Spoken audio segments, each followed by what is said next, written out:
సంవత్సరాల తరబడి ఎన్ని మందులు వాడినా మీ మోకాల నొప్పులు తగ్గట్లేదా? ప్రాణ పెయిన్ క్లినిక్ లో అత్యాధునిక చికిత్స.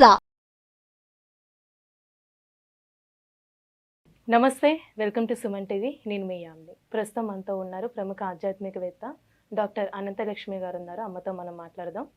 నమస్తే అమ్మ.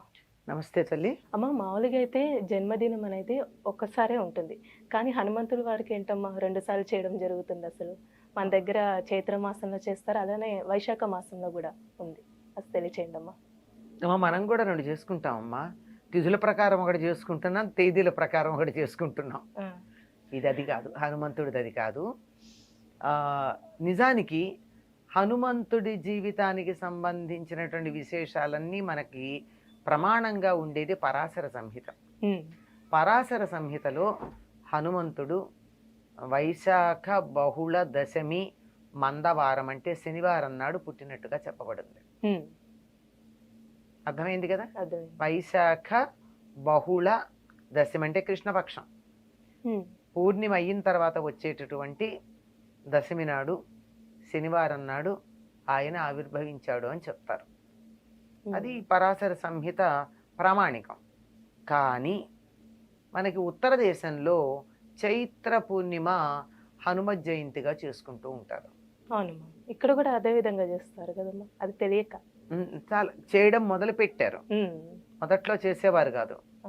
రాను రాను ఉత్తర దేశ ప్రభావం వల్ల చేస్తూ మొత్తానికి విషయం ఏమిటని లోపలగా చూసినట్టయితే హనుమద్ విజయోత్సవం అన్న పేరుతో చేస్తున్నారు. మీరు గమనించారో లేదో? అంటే విజయోత్సవం అంటే ఏంటమ్మా? హనుమంతుడికి నీ వల్ల కదా మాకింత జరిగింది అని రాముడు ఆయన్ని మెచ్చుకున్నటువంటి రోజు అన్నమాట. చైత్రమాసంలో తిరిగి వచ్చిన తర్వాత నవమి నాడు ఈయనకి పట్టాభిషేక ముహూర్తం పెడితే ఆ రోజు కదా పట్టభంగం అయ్యి అరణ్యవాసానికి వెళ్ళాడు. మళ్ళీ వచ్చేటప్పటికి ఆ రోజుకు తిరిగి రాకపోతే నేను ప్రాయోపవేశం చేస్తానంటే హుటాహుటిన బయలుదేరి రాముడు వచ్చాడు. నవమి కల్లా తిరిగి వచ్చాక పట్టాభిషేకం ఆ తర్వాత చేయడం జరిగింది. ఈ పట్టాభిషేకం అయిన తర్వాత ఒక్కొక్కళ్ళని రాముడు సన్మానించటం మొదలుపెట్టాడు. అలా సన్మానించిన దాంట్లో చిట్ట చివరికి అందరికన్నా నీకు ఎవరు ఇష్టమైనటువంటి వాళ్ళు చెప్పు, వాళ్ళకి ఇవ్వు హారం అని చెప్పి రాముడు ఒక ముత్యాల దండనిస్తే సీతాదేవి ఒక్కసారి ఆలోచించి హనుమకి ఇచ్చింది. అంటే అందరికన్నా తనని ఉద్ధరించినటువంటి వాడు హనుమ అన్న ఉద్దేశంతో రాముడు కూడా అంతే. అందరికి అన్ని రకాలైనటువంటి సన్మానాలు బహుమానాలు ఇచ్చి హనుమని మాత్రం నేను నీకు ఏమిచ్చినా సరిపోదు అని చెప్పి కౌగిలించుకుంటాడు. అలా హనుమంతుణ్ణి గౌరవించిన రోజు అని కొంతమంది చెప్తారు. ఈ విజయోత్సవంగా ఇలా రకరకాలుగా ఈ రోజుని చేసుకుంటారు. ఏదో వంకన హనుమంతుడిని పూజించుకోవడం మంచిదే కదమ్మా. అంతే కదమ్మా, అది సంగతి. ఇప్పుడు వైశాఖ మాసంలో వచ్చే ఆంజనేయ స్వామి గురించి అంటే జన్మదినం, అది ఆ రోజు పుట్టినట్టేనమ్మా? అది మనకి పరాశర సంహితలో స్పష్టంగా ఉందమ్మా. అది వైశాఖ బహుళ అంటే పౌర్ణమి వెళ్ళాక కృష్ణపక్షంలో ఉండే దశమి నాడు పూర్వభాద్ర నక్షత్రంలో హనుమ ఆవిర్భవించాడు అని చెప్పారు. అదే తప్పనిసరిగా అక్కడే అందులో ఉన్నది, దాన్ని మనం ప్రమాణంగా తీసుకుంటూ ఉంటాం. కానీ ఇక్కడ ఈ మధ్యకాలంలో ఇట్లా చేస్తున్నారు, చేసి దీన్ని మళ్ళీ హనుమద్ విజయోత్సవంగా మళ్ళీ తర్వాత చెప్తున్నారు. కానీ మెయిన్ అయితే మనకి వైశాఖంలో వచ్చింది, వైశాఖ మాసమే. అంటే అమ్మ, ఇప్పుడు సీతమ్మ వారు ఆంజనేయ స్వామికి ఒక ముత్యాల హారం ఇస్తే దాన్ని ఇలా కొరికి ఇలా చేశారంటారు కదమ్మా, అసలు ఎందుకు అలా? ఇది కూడా కల్పనమ్మ. హనుమంతుడు ఎంత రామ భక్తుడో చెప్పాలి అన్న ఉద్దేశంతో. అంటే ఇందులో రామనామం దొరుకుతుందా అని ప్రతి ముత్యం కొరికేట. ఎందుకు దొరుకుతుందమ్మా? అంత తెలివి తక్కువ వాడా? బుద్ధిమతాంబరిష్ట అని కదా హనుమంతుడి గురించి చెప్తారు. అంత బుద్ధిమంతుడు ముత్యాల్లో రామనామం ఉంటుందని కొరుకుతాడా? ఏదో కల్పన, ఆయనకున్న భక్తిని గురించి చూపించటానికి.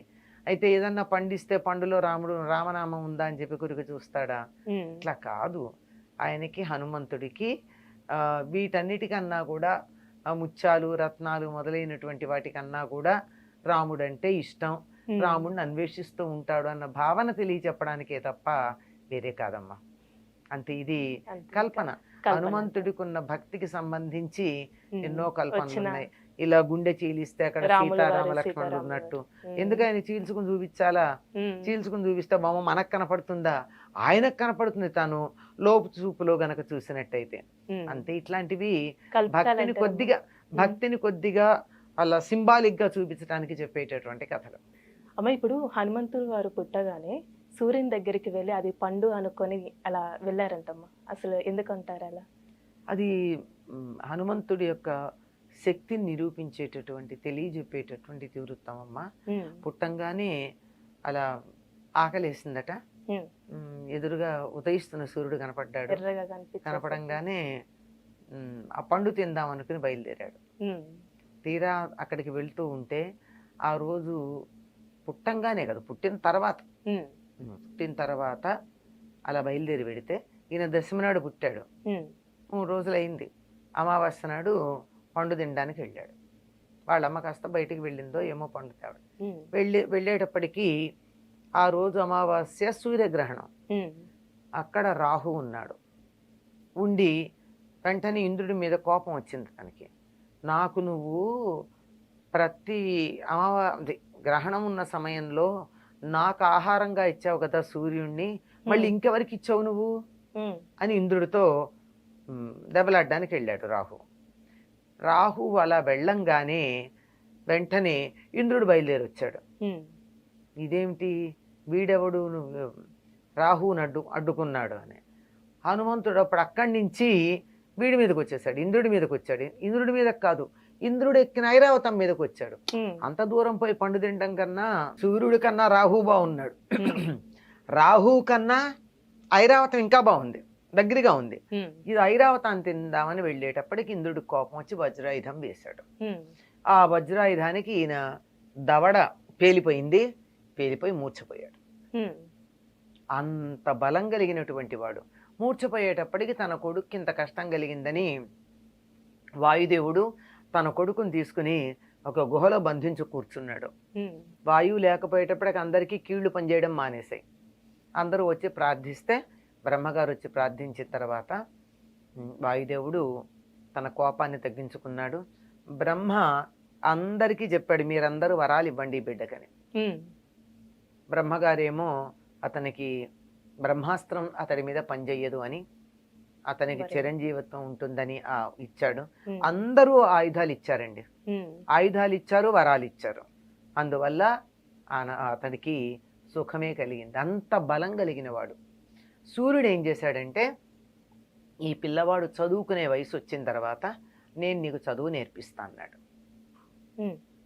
ఇప్పుడప్పుడే పుట్టాడు కదా, 5 ఏళ్ళు వచ్చిన తర్వాత ఉపనయనం చేసి చదువు నేర్పించడానికి పంపిస్తే సూర్యుడికి ఎదురుగా నిలబడి సూర్యుడితో పాటు కదులుతూ చదువు నేర్చుకున్నాడు హనుమంతుడు.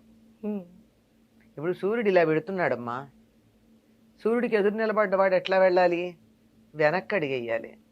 సూర్యుడంత వేగంగా వెనక్కి నడుస్తూ కదలకుండా 24 గంటలు చదువు నేర్చుకున్నాడు హనుమంతుడు.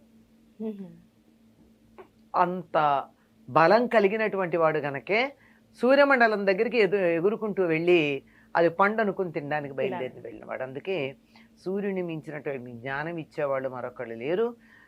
హనుమని మొట్టమొదటిసారి చూసినప్పుడు హనుమ మాట్లాడినటువంటి మాటలు విని రాముడు ఒక పెద్ద ప్రమాణ పత్రం ఇస్తాడు. ఇలాగ మాట్లాడే మాట యొక్క లక్షణాన్ని బట్టి అంత గొప్ప చదువు నేర్చుకున్నాడంటే సూర్యుడి వల్ల. చాలా చక్కగా తెలియజేశారమ్మా, ధన్యవాదాలు. నమస్తే అమ్మా. సుమన్ టీవీలో మీ పర్సనల్ అండ్ బిజినెస్ ప్రమోషన్స్ కోసం కింది నెంబర్కి కాంటాక్ట్ చేయండి.